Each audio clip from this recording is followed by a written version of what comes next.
And I grew up in a world where overt expressions of that were not acceptable. You weren't allowed to generalize on the basis of race because the assumption was each person is an individual. I don't understand when it became okay to generalize about racial groups. I think while some people have the luxury to be raised only being told to look at individual people, it should be no surprise to you that black people, in particular black men, have been taught forever that they have to be careful how they behave around white people.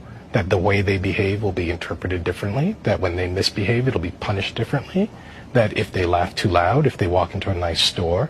So with all due respect, Tucker, what was true for you has never been true for lots of people. I mean, there are a lot of ways to respond to that. One, on a factual basis. In truth, in a lot of places in this country, the main threat that African Americans face is not from white people, as you perfectly well know.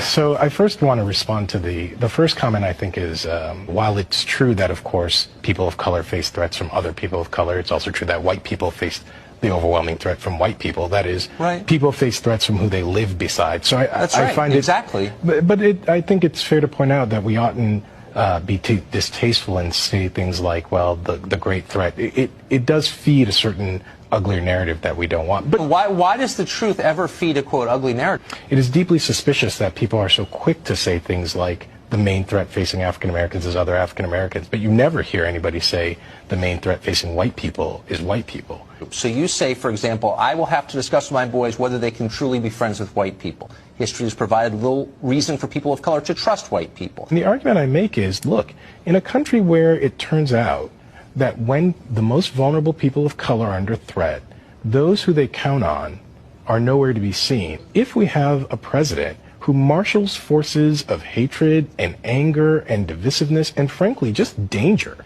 if the people who call themselves your friends are not going to push back against that, then maybe you can tell me why it is I should trust those people. Well, when those who count themselves as your friend see that others put you in danger, right. It is their opportunity to prove they're your friend.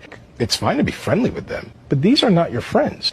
We live in a country where we oughtn't pretend that these divides have not consistently been on racial grounds. And we see that over and over and over. That's true. I agree. When black people are in danger from, say, addiction, we get policing. When white people are in danger from addiction, they get rehabilitation. When black people don't have jobs, we get stories about why we're making the wrong choices. When white people don't have jobs, we get a presidential campaign about the forgotten class.